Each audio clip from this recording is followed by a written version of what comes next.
fourth flight of this exact same rocket. T-minus 1 minute.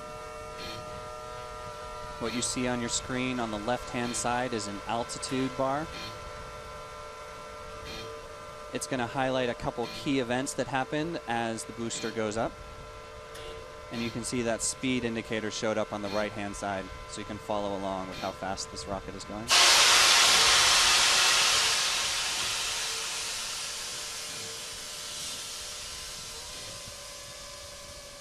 T-minus 30 seconds and counting.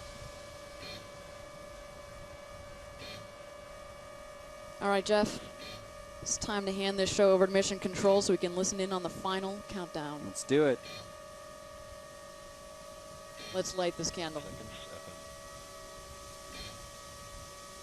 T-minus 10, 9, 8, 7, 6, 5, 4. Command engine start. 2, 1.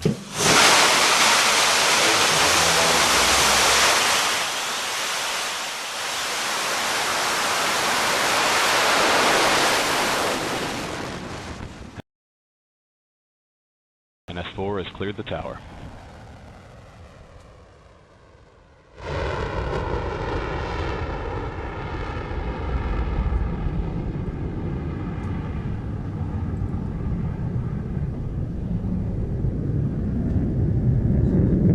That was a beautiful launch of our new Shepard rocket here from West Texas. You're watching live. 5,000 feet and climbing. Coming up in a couple seconds here, we'll hit max Q. This is the point where the aerodynamic stresses on the vehicle are at its max. 15,000 feet. There we've hit max Q. We're about to go supersonic, meaning we're breaking through that sound barrier right now.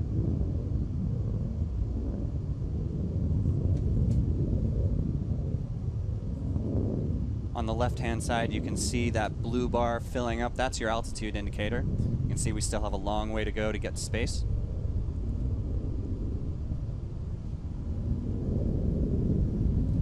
$50,000 feet. We are still accelerating at full throttle right now. Looks like a beautiful burn on that BE3 engine. You got a nice shot right there. You don't see much of a plume with this engine, and that's because the propellants are liquid hydrogen and liquid oxygen. So it's actually a very clean burn. We've now passed Mach 2. 100,000 feet, about 30 seconds away from main engine cutoff, or MECO.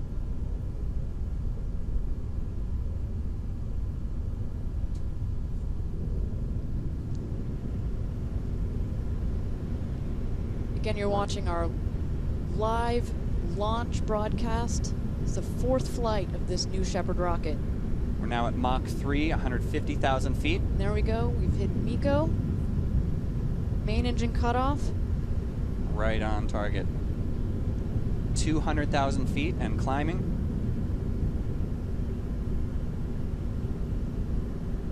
Separation should be coming up shortly.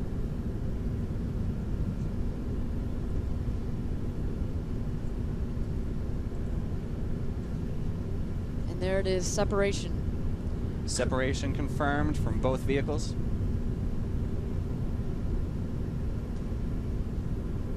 We're just under 3 minutes into this launch. So now they're cruising as two individual crafts. They're going to keep heading up towards apogee. You can start to see the two bodies right there in your view. The crew capsule is the one to the slight right, and the booster is on the left there. Jeff, at this point, if you were there in the crew capsule, you're going to start feeling that weightlessness. You're going to start to unbuckle, do your somersaults. Start doing somersaults. Look out that window. You can definitely see the blackness of space from there. Now, even though they're still going up, they do feel weightlessness. They're effectively in a free fall, so they can do whatever they want. If there were astronauts on board. Right now, we have those research payloads on board. Those research missions have started. They're probably getting some great data right now. You get some really clean micro Gs.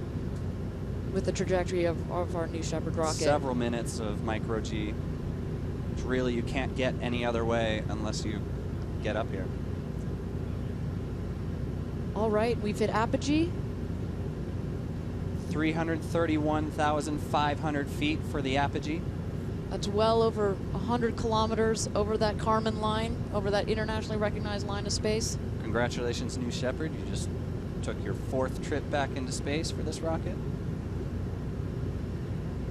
Everything is looking great right now. At this point, that booster and the crew capsule are going to start descending. Yep, they're already on their way down. It's still a weightless environment, though. They have not really hit the atmosphere, so they can still do their experiments.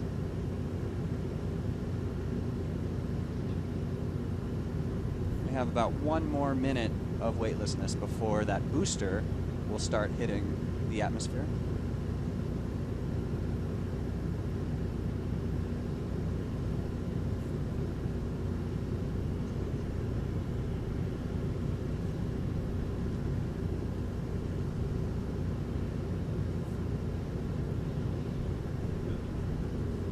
Booster's at 240,000 feet on its way down.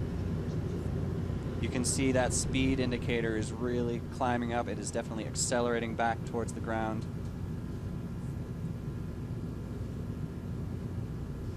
So the crew capsule is also coming down, and actually Forward fins just deployed really quickly on the booster. what might be slightly counterintuitive to our audience is you actually, the peak Gs that you get while an astronaut in that crew capsule comes during descent. You're going to peak at about 5 Gs just momentarily. Very briefly. The booster is actually hitting its pierce point. It's about to re-enter the atmosphere. This is the point where it can actually start steering back to that landing pad. It's using those aft steering fins to guide its way back. You can definitely see that those wedge fins have been deployed. Again, that's adding stability to the rocket, makes it want to come down naturally. It's slowing upright. down now. You might be able to hear a sonic boom coming back as it dives back down through the sound barrier. 30,000 feet altitude. Those drag brakes should be deploying soon. There they go. You can see them. Nice and clean. Watch how it's cutting that speed. 10,000 feet. That engine should be relighting soon. 5,000 feet. There's that engine relight. 1,000 feet. Landing gear deployed. 5 miles per hour.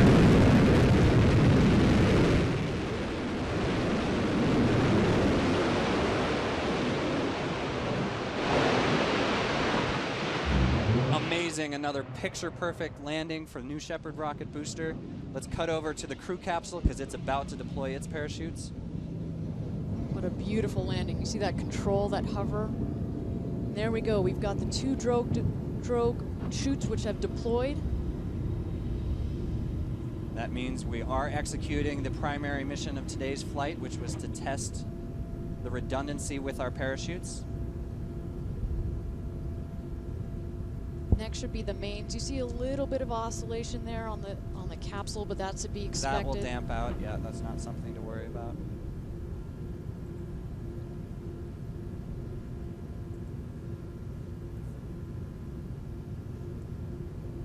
That crew capsule is about 14,000 feet right now.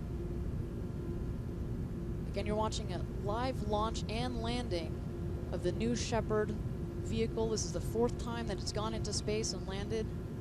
We're just waiting for our crew capsule to descend here. We're testing a 1 chute out.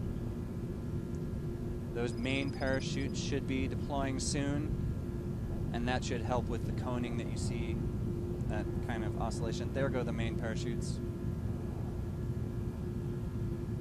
You can see how it's damped out nicely.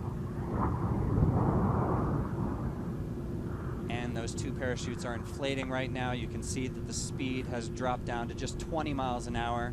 Full inflation on both of those. Beautiful.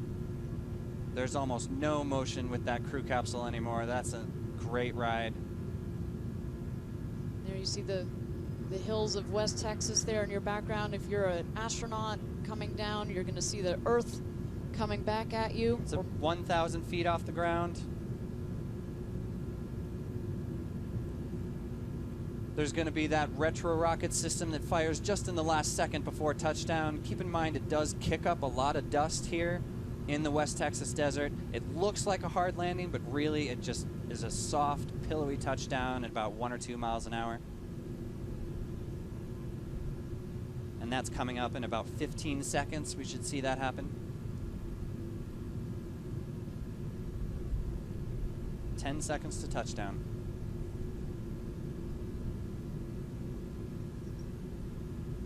$100 feet. Touchdown. Wow. Beautiful. Picture perfect. That's exactly what we want. Oh, that was magic. Well, Jeff, what is next for the capsule and the booster here? Both vehicles are now going through their auto-safing sequences. This is an autonomous procedure to make those, both the booster and the capsule, safe for people approaching. There are recovery teams being sent to the capsule and as well to the booster to clear up those parachutes, pack them all up, and get both vehicles back in the barn so we can just fly it again.